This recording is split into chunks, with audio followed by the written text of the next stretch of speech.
Hello, everyone. It's Harry, your host from Money Teacher. Right now, some of the most expensive drugs in America are suddenly listed for as low as $119 a month instead of over $1,300.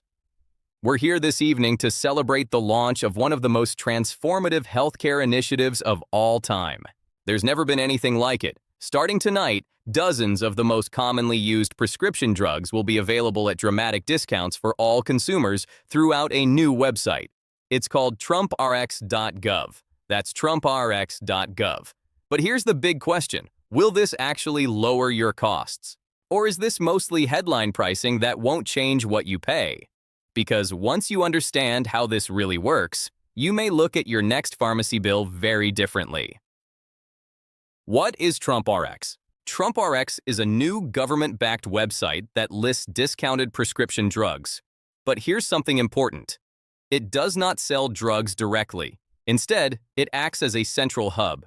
You go to the site, find a medication, and it either sends you to the drug company's direct sales platform or gives you a coupon you can print or show at the pharmacy. So think of it more like a referral and coupon system, not an online pharmacy. At launch, about 40 branded medications are listed. They come from the first 5 companies that sign pricing deals with the administration: AstraZeneca, Eli, Lilly, EMD, Serrano, Novo, Nordisk, Pfizer. More companies have signed agreements, but not all their drugs are listed yet. And this connects to something bigger that we need to talk about next. Why was TrumpRx created? TrumpRx is built around what's called most favored nation pricing. The idea is simple. Americans often pay 2 to 3 times more for the same drugs compared to other developed countries. Trump argues that Americans have been subsidizing lower prices overseas and that drug makers should match the lowest prices paid in similar countries. Last year, the administration negotiated pricing agreements with 16 major pharmaceutical companies. TrumpRx is meant to be the public F-facing result of those deals. For example, Ompic is listed starting at $119 to $350 instead of around $1,000. WGY injections listed as low as $190 instead of about $1,349. Zepbound reduced from over $1,000 to around $299 to $346. Fertility drugs like Gonal reduced by more than 80%. Some inhalers, insulin, and specialty medications also saw major list price cuts.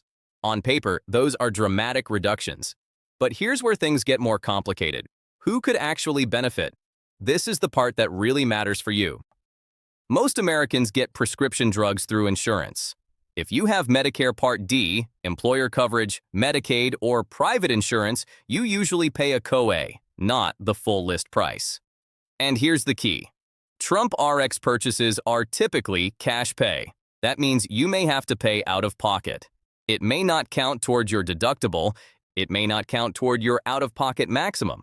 Health policy experts are already questioning whether these purchases can legally count toward insurance deductibles at all. All excludes certain specialty drugs. For example, Medicare will start covering weight loss drugs later this year, but many employer plans still don't. If you're paying $1,000 plus out of pocket for a GLP-1 drug, So, if your insurance already gives you a $30 copay, using TrumpRx for $190 might not help you. In fact, it could cost you more. But, and this is important, there are groups who might benefit when TrumpRx could help you. TrumpRx may be useful if you're uninsured, you have a very high deductible, your drug isn't covered by insurance, you're using weight loss or fertility medications that employers often don't cover. Your plan ends seeing it for $199 to $299 could absolutely matter. Dr. Mehmed Oz, who now leads CMS, said Americans should at least check TrumpRx before purchasing drugs. And that advice actually makes sense. Checking and saving are not the same thing. What experts are saying, here's where opinions split. Check some health first. But economists say this is more branding than structural reform. Many insurers already negotiate large discounts behind the scenes, sometimes 40% to 75% off list prices depending on the program. That means the discount shown on TrumpRx may look dramatic compared to sticker price, but insurers might already be paying similar or lower rates after rebates. Researchers at Georgetown and the Congressional Budget Office have pointed out that Medicaid discounts often exceed 75% off list price. So for insured patients, there may not be much additional savings. Some critics also warn that bypassing insurance could weaken the bargaining power insurers use to push prices down. Others argue the opposite, that exposing real prices could increase transparency and competition. So, this is not a simple good or bad situation. It depends heavily on your coverage. What this means for Medicare and drug pricing policy, this also sits in a broader political debate. What this means for Medicare and drug pricing policy, this also sits in a broader political debate. Democrats argue that Medicare drug price negotiation created under the Inflation Reduction Act is the better long-term solution. Some drugs, like Eliquis and Jardiance, saw major list price reductions after being selected for Medicare negotiation. Trump's approach focuses more on international price matching and direct consumer access. He's also calling on Congress to codify these pricing agreements into what he's calling the Great Healthcare Plan. But here's something to watch. For TrumpRx purchases to count toward deductibles, Congress would likely need to act, and that has not happened yet. So right now, the impact depends on how the regulatory landscape evolves. Big picture, will this lower drug prices overall? Drug makers raised list prices on nearly 1,000 brand-name drugs this January with a median increase of about 4%. So even as TrumpRx launches, broader pricing pressures continue. The Consumer Price Index for prescription drugs rose about 2% year over year. So the bigger system hasn't fundamentally changed yet. TrumpRx could help certain groups. But for most insured Americans, experts believe insurance benefits will still provide better deals in many cases, which means this may be helpful, but not transformational for everyone. So, what should you do? Here's the practical takeaway. If you take a high-cost medication, check your insurance copay first. Then, check TrumpRx pricing. Compare both, including whether it helps meet your deductible. Ask your pharmacist to run both options, because depending on your situation, one may clearly beat the other. And this may change over time as more drugs get added.